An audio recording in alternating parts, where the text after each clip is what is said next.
Hello everyone, my name is Paul Warren and you're watching Bermondsey Daily Message. Beautiful words from the beautiful book.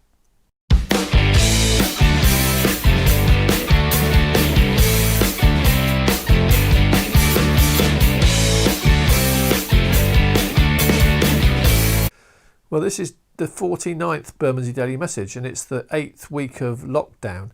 Although we're seeing the lockdown eased a little, and that's a good thing, we're seeing the results of all that we've been putting ourselves under starting to pay off.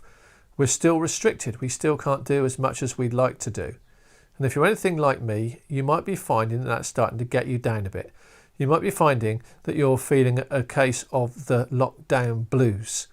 Well, a wise old lady, my grandmother, used to say to me, when in a situation which was getting you down, then you should count your blessings. And that was jolly wise advice, I think.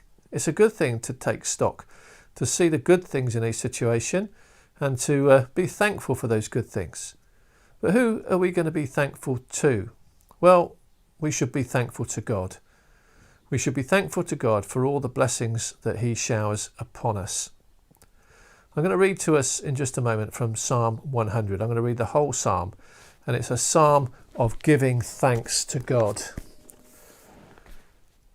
Psalm 100, it says this: Shout for joy to the Lord, all the earth. Worship the Lord with gladness. Come before him with joyful songs. Know that the Lord is God. It is he who made us, and we are his people, the sheep of his pasture. Enter his gates with thanksgiving and his courts with praise. Give thanks to him and praise his name. For the Lord is good, and his love endures forever. His faithfulness continues through all generations. Psalm 100 was a psalm that was often used at the Feast of the Tabernacles. Tabernacles was a kind of harvest festival where they gave thanks to God for all the good things that he'd showered upon them and for bringing in all the crops from the field safely and storing them away in their barns. But also at Tabernacles, they used to remember a time when they were slaves in Egypt and how God rescued them. And so they were giving thanks to him for his goodness in a difficult situation. Well, we find ourselves in a difficult situation now. And if we count our blessings, if we identify those things which are good, we can then give thanks to God for that. And I believe if we use this psalm, if we apply this psalm, if we do what it says in this psalm, that's going to be a great antidote to the lockdown blues that we might be feeling. So what does it say? Well, it says that we should shout for joy, that we should worship the Lord with gladness, that we should come before him with joyful songs. Well, that will lift our spirits if nothing else. It says also that we should recognise who God is, and we should recognise that it is him who made us and that we are his. We're his people. We're sheep in his pasture and he's our shepherd. And a shepherd looks after his sheep and wants the best for his sheep. It says that we should enter his gates. That's come into relationship with him. But we should do that with thanksgiving. Give thanks to him and praise his name. That's all those things that we've identified as being not so bad, as being the blessings in our lives, the silver lining in the dark clouds. We should give him thanks and praise for that. And we should do that because he is good and his love endures forever.